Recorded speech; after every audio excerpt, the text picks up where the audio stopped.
Hello my dear students, ಹೇಗಿದ್ದೀರಾ ಮಕ್ಕಳೇ? Welcome to Pallavi tutorials. ಎಕನಾಮಿಕ್ಸಿಗೆ ಸಂಬಂಧಪಟ್ಟಾಗೆ ಪ್ರಥಮ PUC ಇದು ಇಂಪಾರ್ಟೆಂಟ್ ವಿಡಿಯೋ, ಕರೆಕ್ಟಾಗಿ ಕೇಳಿಸ್ಕೊಳ್ಳಿ. ಇವಾಗ ಆಲ್ರೆಡಿ 2026-27ನೇ ಸಾಲಿನ ವಾರ್ಷಿಕ ಪರೀಕ್ಷೆಗೆ ತಯಾರಿಯನ್ನು ನಡೆಸ್ತಾ ಇದ್ದೀರಿ, ಓಕೆನಾ? ಈ ಹಿಂದೆನೂ ಕೂಡ ನಿಮ್ಮ ಪ್ರತಿಯೊಂದು ಅಧ್ಯಾಯಕ್ಕೆ ಸಂಬಂಧಪಟ್ಟಾಗೆ ಸಾಕಷ್ಟು ವಿಡಿಯೋಸ್ಗಳನ್ನ ನಾನು ಅಪ್ಲೋಡ್ ಮಾಡಿದ್ದೀನಿ. ಆದರೆ 1-2 ಕೆಲವೊಂದು ಚಾಪ್ಟರಲ್ಲಿ 2 ಕಾನ್ಸೆಪ್ಟು, ಕೆಲವೊಂದು ಅಧ್ಯಾಯಗಳಲ್ಲಿ 1 ಕಾನ್ಸೆಪ್ಟು ಎಕ್ಸ್ಟ್ರಾ ಆ್ಯಡ್ ಆಗಿದೆ ಮಕ್ಕಳೇ ಈ ವರ್ಷ.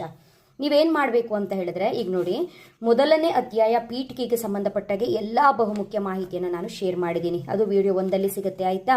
ನೆಕ್ಸ್ಟು ವಿಡಿಯೋ 2ರಲ್ಲಿ ನಿಮಗೆ ದತ್ತಾಂಶಗಳ ಸಂಗ್ರಹಣೆ ಏನಿದೆ ಈ ಅಧ್ಯಾಯಕ್ಕೆ ಸಂಬಂಧಪಟ್ಟಂತೆ ಎಲ್ಲ ಮಾಹಿತಿಗಳು ಸಿಗುತ್ತೆ.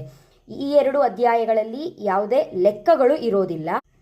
ಆದರೆ 2ನೇ ಅಧ್ಯಾಯದಲ್ಲಿ 5 ಅಂಕದ ಒಂದು ಕಾರ್ಯಭಾರ ಆಧಾರಿತ ಪ್ರಶ್ನೆ ಮಸ್ಟ್ ಅಂಡ್ ಶುಡ್ ನೀವು ನೋಡ್ಕೊಳ್ಳೇಬೇಕು. ಅದು ಮಧ್ಯಾಹ್ನದ ಬಿಸಿಯೂಟ ಯೋಜನೆ ಬಗ್ಗೆ ಪ್ರಶ್ನಾವಳಿಯನ್ನು ರಚನೆ ಮಾಡೋದು. ಇದೊಂದು ಗ್ಯಾರಂಟಿ ಪ್ರಶ್ನೆ, ಹಾಗಾಗಿ ಇದನ್ನು ಸ್ಕಿಪ್ ಮಾಡೋ ಹಾಗಿಲ್ಲ. ಈ ಒಂದು ಪ್ರಶ್ನಾವಳಿಯನ್ನು ಹೇಗೆ ರಚನೆ ಮಾಡಬೇಕು ಅಂತ ಹೇಳ್ಕೊಟ್ಟಿದ್ದೀನಿ. ಇದು 2ನೇ ಅಧ್ಯಾಯದಲ್ಲಿ ಬಹುಮುಖ್ಯವಾಗಿ ನೆನಪಿಟ್ಕೊಳ್ಬೇಕು. ನೆಕ್ಸ್ಟು 3ನೇ ಅಧ್ಯಾಯ ದತ್ತಾಂಶಗಳ ಸಂಘಟನೆ, ವೆರಿ ವೆರಿ ಇಂಪಾರ್ಟೆಂಟು, ಕರೆಕ್ಟಾಗಿ ಕೇಳಿಸ್ಕೊಳ್ಳಿ. ದತ್ತಾಂಶಗಳ ಸಂಘಟನೆ ಅಧ್ಯಾಯಕ್ಕೆ ಸಂಬಂಧಪಟ್ಟಾಗೆ ಎಲ್ಲ ಥಿಯರಿ ಮಾಹಿತಿಗಳನ್ನ ನಾನು ಆಲ್ರೆಡಿ ಶೇರ್ ಮಾಡಿದ್ದೀನಿ. ಈ ಒಂದು ಅಧ್ಯಾಯದಲ್ಲಿ 6 ಅಂಕದ ಒಂದು ಲೆಕ್ಕ, 5 ಅಂಕದ ಒಂದು ಲೆಕ್ಕ ನೋಡ್ಕೊಳ್ಳೇಬೇಕು. 6 ಅಂಕದ ಲೆಕ್ಕ ಯಾವುದು? ಆವೃತ್ತಿ ವಿತರಣಾ ಪಟ್ಟಿಯನ್ನು ತಯಾರು ಮಾಡುವಂಥದ್ದು.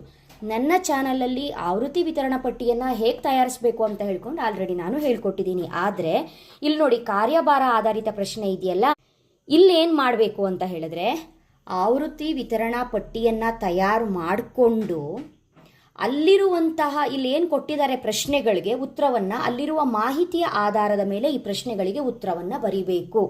ಹಾಗಾಗಿ ಇದು ಹೊಸದಾಗಿ ಬಂದಿರೋ ಲೆಕ್ಕ ಆಗಿರೋದ್ರಿಂದ ಈ ಒಂದು ಲೆಕ್ಕವನ್ನು ಹೇಗೆ ಮಾಡಬೇಕು ಅಂತ ಸದ್ಯದಲ್ಲೇ ವಿಡಿಯೋನ ಅಪ್ಲೋಡ್ ಮಾಡ್ತೀನಿ, ನೀವು ವಾಚ್ ಮಾಡಬೇಕು, ಓಕೆನಾ? ಅಲ್ಲಿಗೆ ಇದೊಂದು ಲೆಕ್ಕ ಹೊಸದಾಗಿ ಕಲ್ತ್ಕೊಳ್ಬೇಕಾ? ಈ ಹಿಂದಿನ ಲೆಕ್ಕ ಬರುತ್ತೆ ನಿಮಗೆ, ಆವೃತ್ತಿ ವಿತರಣಾ ಪಟ್ಟಿ ಬರುತ್ತೆ. ನೆಕ್ಸ್ಟು ಅಧ್ಯಾಯ 4 ದತ್ತಾಂಶಗಳ ನಿರೂಪಣೆ.